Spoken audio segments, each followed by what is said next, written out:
podcast Hospital da Luz, onde os nossos especialistas falam do que sabem. Olá, bem-vindos a mais um podcast do Hospital da Luz. Se perguntarmos qual é a melhor forma de aprender uma profissão, a resposta mais provável é esta, treinando, claro.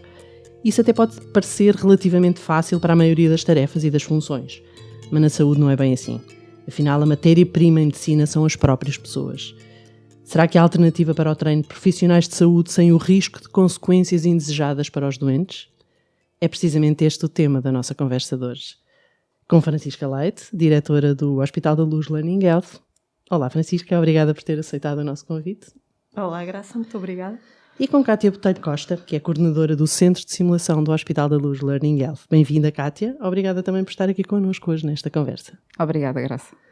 Bom, começo, claro, por pedir-vos uma resposta à pergunta que eu acabei de fazer. Eu já sei mais ou menos qual é a resposta, naturalmente. Já estou habituada a ouvir falar destes temas, mas vamos esclarecer todos aqueles que nos ouvem e perceber, afinal, qual é a melhor forma de médicos, enfermeiros, técnicos de saúde aprenderem novos skills e treinarem as suas competências. Francisca, comece por si. A melhor forma, naturalmente, há de ser no exercício da própria profissão. O problema, e como a Graça também sabe, é que no exercício da própria profissão aqui é no contacto diário com doentes. E já dizia um dos fundadores da Clínica Maio, no princípio do século XX, que não há desculpa para treinar nos doentes.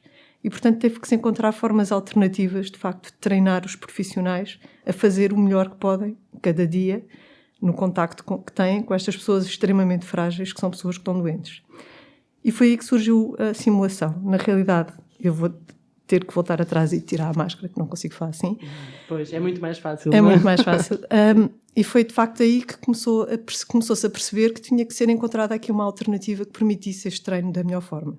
E há vários passos e é uma história que, infelizmente, ainda é muito pouco contada, mas ainda no outro dia tínhamos um anestesista nesta casa a mostrar-nos uma fotografia excepcional de um simulador do século XVIII, julgo eu, de parto da corte francesa, e que pareciam uns bonecos feitos de pano e que já serviam nessa altura para as parteiras treinarem o parto. Portanto, é uma coisa que já vem muito de trás, claramente. Começou a ganhar muito mais vida e muito mais impulso ali a partir do princípio deste século, com um relatório que saiu nos Estados Unidos chamado Errar é Humano, em que se mostrou pela primeira vez, acho eu, a Cátia saberá isto melhor do que eu, que o erro médico, sendo que o erro médico é uma coisa que acho que interessa também explicar, era a terceira causa de morte do mundo desenvolvido. Um erro médico não é um erro do médico, é um erro da equipa médica. Portanto, na realidade, são erros tipicamente de comunicação, de trabalho em equipa, mas são uma causa de morte muitíssimo importante e muitíssimo perigosa e algo que tem realmente que se treinar. E isto, a melhor forma de o fazer, tanto quanto se sabe até hoje, é de facto através da simulação. Portanto, aprender treinando para evitar o erro. É isso? E simulação em saúde, então, quer dizer o quê? É o quê? Concretiza-se em quê, Cátia? Simulação, acima de tudo, é uma metodologia pedagógica, não é? Que foi desenhada para ultrapassar este gap entre a teoria e a prática, não é? Porque nós, através da simulação, conseguimos recriar um ambiente realístico, fiel à realidade, onde conseguimos controlar todas as variáveis, portanto é um ambiente seguro e que, como a Francisca diz, não coloca o doente em risco, não é? Porque conseguimos recriar diferentes contextos hospitalares ou até de outros níveis de assistência em saúde, onde podemos colocar a tecnologia também ao serviço da simulação. Portanto, é bom diferenciar que a simulação não é uma tecnologia, é uma técnica. Ela serve-se da tecnologia para melhorar a forma como é feita. Interessante. A ideia de simulação é uma coisa que nós temos, e que sobretudo no século XX e mais recentemente, imagino que os miúdos, que enfim, não sei se haverá miúdos mais novos a ouvir-nos, mas com certeza futuros estudantes e jovens médicos, de enfermeiros que nos estejam a ouvir, para quem a simulação é uma coisa de jogos de computador e de jogos de fazer aterrar aviões quando se está sentado no sofá. É alguma coisa parecida com isso? Vamos tentar ser um bocadinho mais concretos. Não tem mal nenhum eles pensarem que a simulação é isso mesmo, é um jogo. Tem é que ser encarado com a seriedade que é devida e com a responsabilidade e o profissionalismo que é necessário para que os casos clínicos que são trabalhados nesse ambiente sejam resolvidos da melhor forma e que eles possam levar daí mensagens importantes para a sua prática diária, não é? Francisca, a Cátia falou em ambientes o mais próximo possível da realidade, ou seja, em criar esses ambientes. O que é que são esses ambientes? Como é que eles se criam? O que é que isso significa concretamente? Certo. Porque realmente isto da simulação, quanto mais rápido, mais próximo for do que é a realidade, quanto mais imersa na situação o profissional sentir, mais vai aprender, mais vai interiorizar. Eu discordo um nadinha do que a Cátia estava a dizer, porque eu acho que um miúdo que está a aterrar um avião, de facto, começa a interiorizar uma data de coisas que o vão permitir um dia, se por acaso quiser ser piloto, imagino eu, já ter pelo menos um conhecimento inicial. Eu acho que todos já vimos filmes e já pensámos naquelas coisas de, antes de fazer algo até físico que seja complexo, vamos imaginar muitas vezes na nossa mente para depois, quando fizermos, já vamos conseguir fazer melhor. E, de facto, isto também acontece na simulação. Tentar ver-se na situação já ajuda. Quando a pessoa realmente está na situação e se sente completamente imersa nela, num ambiente altamente realista, e já lá vou à tua pergunta, isto faz uma situação em que, de facto, se aprende mais e se interioriza melhor. Sim. Isto é de todo... Este ambiente realista tem que ser todas as ordens. Tem que ser um ambiente realista. O espaço tem que ser muito semelhante àquele onde a pessoa vai estar a fazer depois a sua prática do dia-a-dia, a sua prática real. Idealmente, todas as interações são também o mais semelhantes possível com aquilo que acontece na realidade. Os sons, é muito importante ouvir o bip, bip, bip atrás. Muitas vezes só com o bip, bip a acelerar ou começar a reduzir a cadência, a pessoa já começa a criar ali uma certa ansiedade que depois ajuda a tornar toda a experiência muito mais real. Portanto, o que nós tentámos aqui foi criar um ambiente o mais possível parecido com aquele que os nossos profissionais têm no hospital real. Portanto, todas as salas são tão semelhantes quanto possível com as salas reais. Sim. E isto ajuda muito. Os equipamentos são o mais possível parecidos com os equipamentos que eles têm na sua situação diária de trabalho. A única coisa que lá está que não é igual são os doentes. Os nossos doentes são um bocadinho diferentes. Eu ia perguntar à Cátia precisamente o que é que nós temos aqui, como é que são os ambientes. Descreve, por favor, os ambientes que nós temos aqui. Exatamente, portanto temos bip-bip, já percebemos que usamos tecnologia. Sim, monitorizamos sinais não vitais, temos doentes, que não são os do doente. Mas então temos o quê, exatamente? O que é feito, de que é que são feitos os ambientes reais que nós temos aqui no Hospital da Luz Learning Health, no seu centro de simulação? Vou dar o exemplo do bloco operatório, que acho que é mais, as pessoas conseguem entender melhor. Por exemplo, na sala de bloco operatório nós temos a marquesa operatória. Temos o ventilador usado na anestesia, que é um ventilador real. Temos monitores reais. Temos mesas operatórias reais. Temos o chão, os tetos, que são semelhantes àquilo que encontramos na realidade. Temos materiais clínicos que são iguais aos que usamos no doente. Luvas, máscaras, seringas. Portanto, espetacular. Todo o material clínico real. E depois temos o simulador que tem respostas fisiológicas muito semelhantes às de um doente, não é? Onde podemos recriar diferentes patologias, onde podemos aumentar ou diminuir os sinais vitais. Um simulador que, para mim, que sou leiga, é um boneco. É um manequim. É um manequim. É um manequim. É um manequim que pode ser de baixa fidelidade ou de alta fidelidade, mediante, consoante a tecnologia que lhe estiver associada, não é? Portanto, temos manequins que não reagem a nada, portanto, mas mesmo assim são importantes para o treino de coisas básicas, mais coisas básicas. Exatamente. Estes são para ambientes um bocadinho mais complexos, casos clínicos raros ou muito complexos que encontramos no dia-a-dia. Então, a quem é que este centro se destina? Quem é que pode vir aqui treinar e aprender? Francisca? Este centro destina-se a todo e qualquer profissional de saúde que trabalha num hospital. Desde a pessoa que está numa recepção, até ao neurocirurgião, até ao gestor, toda a gente que está num hospital pode vir aqui e treinar situações do seu trabalho que mereçam este treino. Portanto, o que nós queremos aqui, primeiro que tudo, é treinar equipas. Porque isto para nós é o paradigma mais importante da saúde atualmente, é o treino de equipas.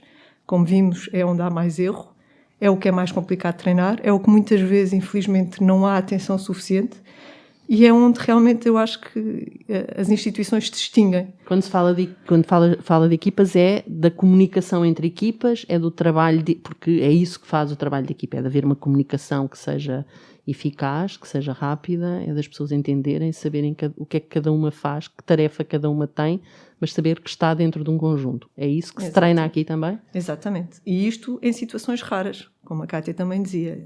Se calhar numa situação normal, que aconteça muitas vezes, as pessoas já estão muito treinadas e já sabem o que fazer, mesmo sem quase haver comunicação.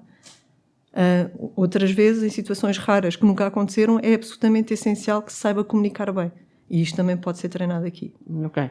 O aqui é o centro de simulação, vou voltar a repeti-lo, é o centro de simulação do Hospital da Luz, Learning Health, e que é um espaço amplo. Ainda não o descrevemos, já falámos de alguns exemplos de salas. Kátia, descreve-me o que é este centro de simulação. Então, é um espaço grande, quantos metros quadrados, quantas salas temos, o que é que existe aqui dentro em termos de recursos humanos, de recursos técnicos, de tecnologia?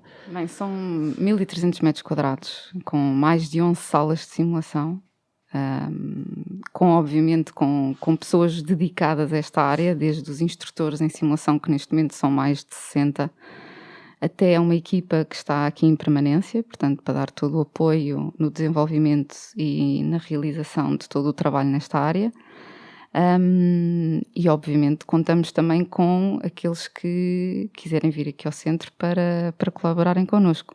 O espaço tem, todas estas salas replicam áreas do hospital, como a Francisca já disse. Um hospital dentro do hospital. Um hospital dentro do hospital. Porque estamos dentro do Hospital da Luz de Lisboa. E o centro de simulação ainda faz mais sentido por isso, porque estamos próximos do ambiente onde efetivamente os profissionais colocam em prática tudo aquilo que sabem fazer e, portanto, estarmos próximos desse ambiente permite-lhes também, sempre que precisam, virem aqui treinar o que quiserem, repetir procedimentos, porque sabemos que a prática repetida é aquilo que permite também retermos melhor as nossas competências e daí esta proximidade ser tão importante.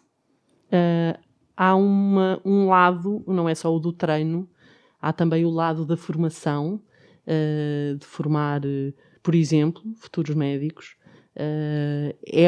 Essa é também uma vertente de trabalho do Hospital da Luz Learning Health, nomeadamente, e do seu centro de simulação, Francisco. Sim, nós queremos treinar todos os profissionais de saúde, como disse, e queremos treiná-los ao longo de toda a vida, portanto. Nós começamos tipicamente e gostamos e temos tido muito interesse de alunos ainda, tanto alunos de medicina, alunos de enfermagem, até alunos de engenharia, que também vêm cá fazer mestrados, por exemplo, até pós-graduado. Portanto, desde o aluno, passando pelo interno, no caso da medicina, até um pós-graduado. É importantíssimo e cada vez mais importante as pessoas treinarem e perceberem que têm que treinar ao longo da vida toda. Já não é o acabar o curso e a seguir já está tudo bem, já não temos que estudar mais. Infelizmente ou felizmente, na realidade, isso já não é a realidade hoje em dia. O que temos agora é uma prática contínua e uma aprendizagem contínua e é isso que nós também queremos fazer aqui. Mas, Francisca, não podemos pensar que não podemos imaginar que um futuro médico, um jovem estudante de medicina, passe mais tempo num centro de simulação do que num hospital.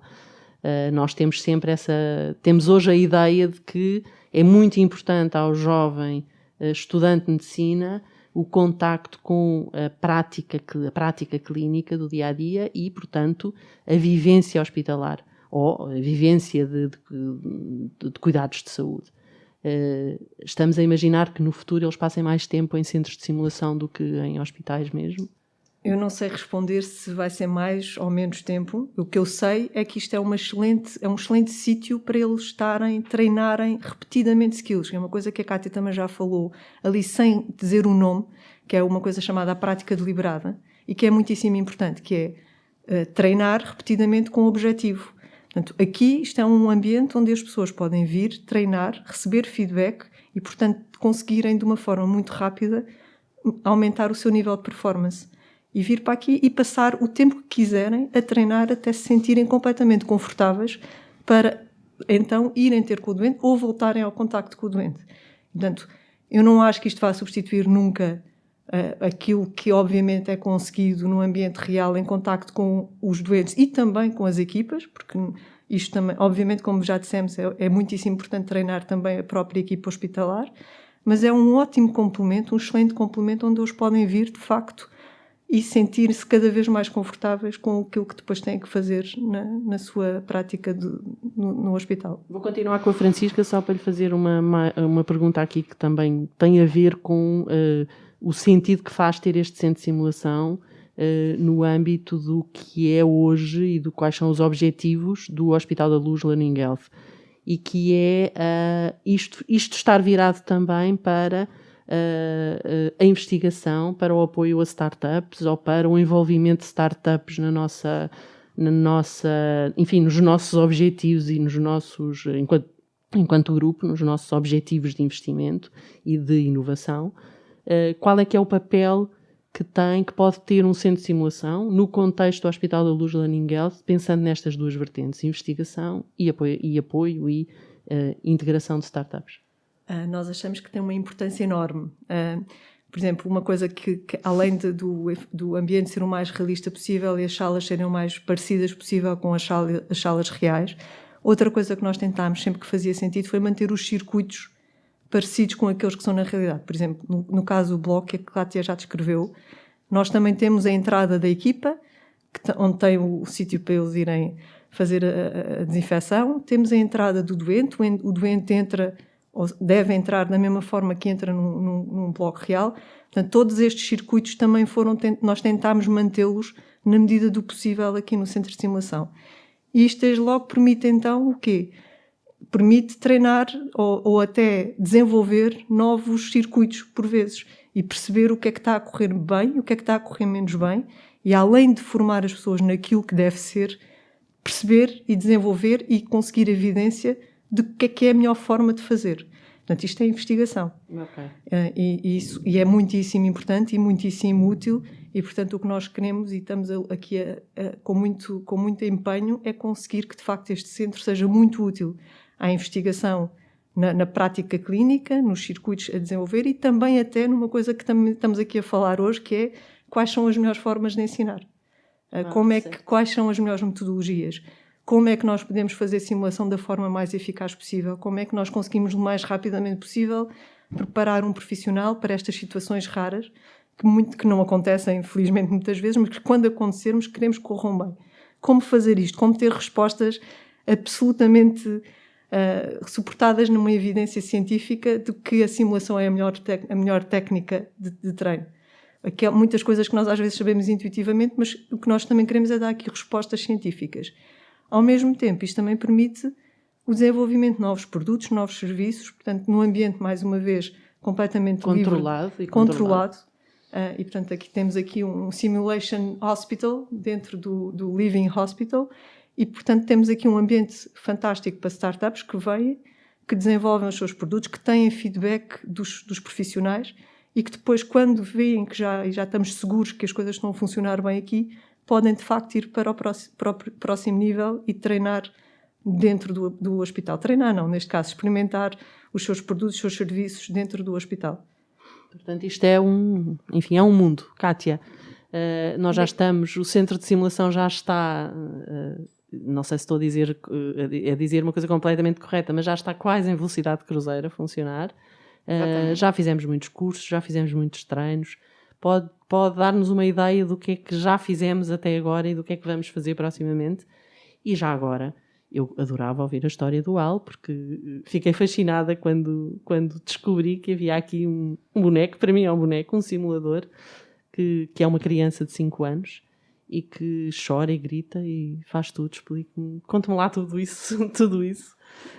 Bom, já fizemos muitos cursos nesta área da simulação, com recurso a simuladores de alta e baixa fidelidade, e já vamos com mais de 1.500 pessoas treinadas neste âmbito, em diferentes áreas, desde o parto aos cuidados intensivos, à anestesiologia, à emergência e urgência, à pediatria e neonatologia. Portanto, conseguimos já abranger aqui diferentes áreas.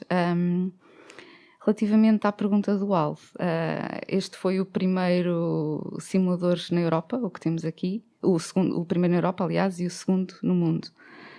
Fizemos esta aposta porque acreditamos que pode ser uma mais-valia para este treino de competências, porque efetivamente o AL tem características únicas, para além das respostas fisiológicas que os simuladores de alta fidelidade têm, ele tem expressões faciais. Portanto, conecta-nos um bocadinho mais de forma emocional com o simulador, porque muitas vezes há as pessoas que estão dentro de um cenário veem o manequim como um boneco. Obviamente, ao fim de poucos minutos, deixam de o ver, portanto, fazem a suspensão da descrença e conseguem continuar a envolver-se.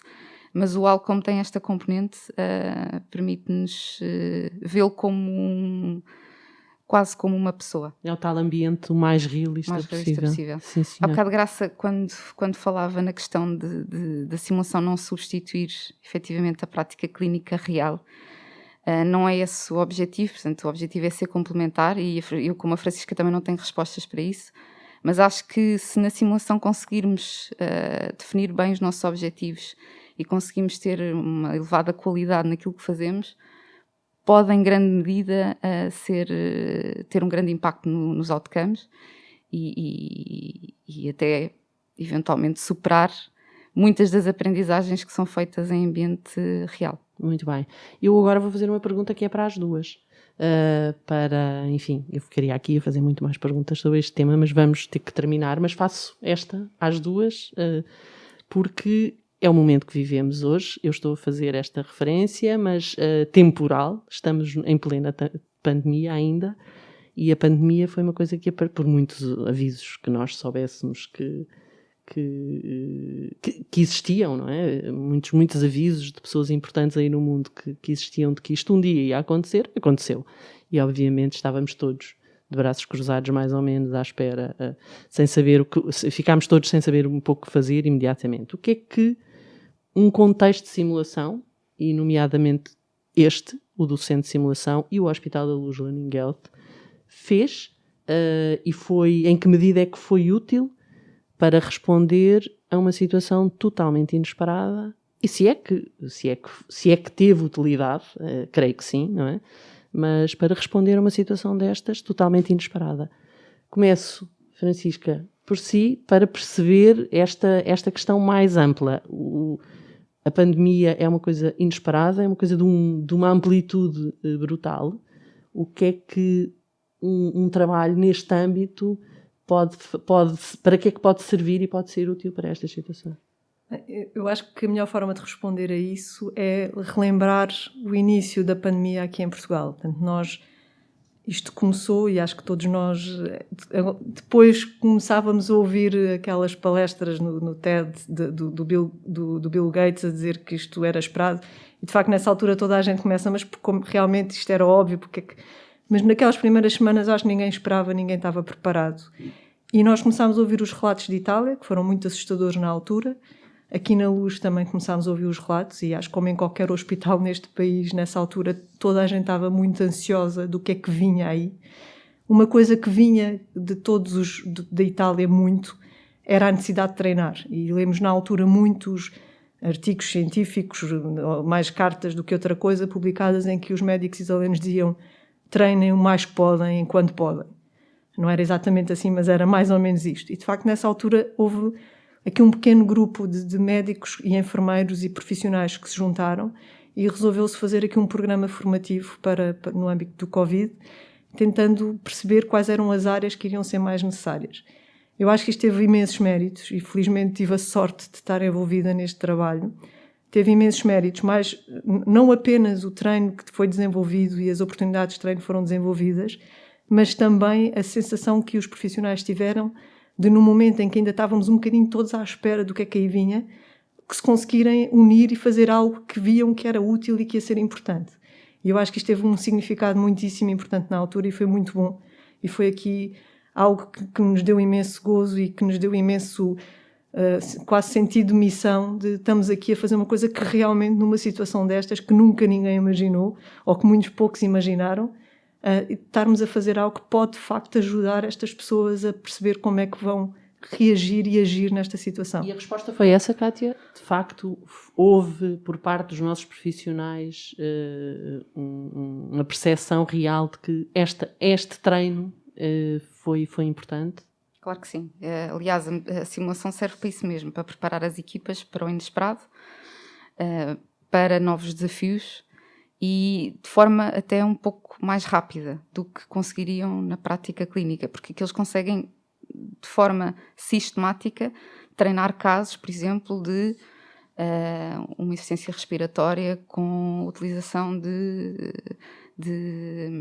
tecnologia de ventilação que até ao momento não era utilizada. Portanto, eles aqui conseguiram treinar de diferentes competências que ainda não estavam desenvolvidas. Portanto, acho que as curvas de aprendizagem com doentes Covid ainda estavam muito no seu início e, portanto, isto também serviu para acelerar um bocadinho esse processo.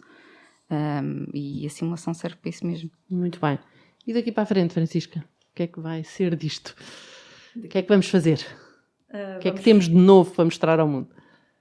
Vamos continuar a fazer o trabalho que temos vindo a fazer até aqui, de forma consistente, continuar a desenvolver cursos, continuar a desenvolver treinos, continuar a desenvolver projetos de investigação, continuar a acolher as startups que querem vir cá e continuar a contribuir para aquilo que nós mais queremos, que é preparar os profissionais de saúde e o setor para um futuro que ainda não sabemos qual é, mas já começamos a ter pistas, mas que claramente estará cheio de desafios muitíssimo interessantes e que nós queremos o mais possível ajudar também a construir. Muito bem. Bom, eu estava aqui com toda a certeza mais um bom par de horas a ouvir-vos falar de tudo isto. Para mim isto é fascinante, vocês já sabem. Para mim é mesmo fascinante, sobretudo porque aprendo sempre alguma coisa nova quando vos ouço e quando converso convosco. Mas enfim, hoje ficámos a perceber por que razão se ganha tanto com esta aprendizagem feita em ambientes tão parecidos com a realidade, em centros de simulação e no Centro de Simulação do Hospital da Luz, Learning Health. Mas prometemos voltar a este tema. Espero contar convosco num próximo podcast do Hospital da Luz, porque há ainda tanto para conhecer. Obrigada, Francisca. Obrigada, Kátia. Obrigada. E também consigo que está aí desse lado. Até breve. Espero que tenham gostado.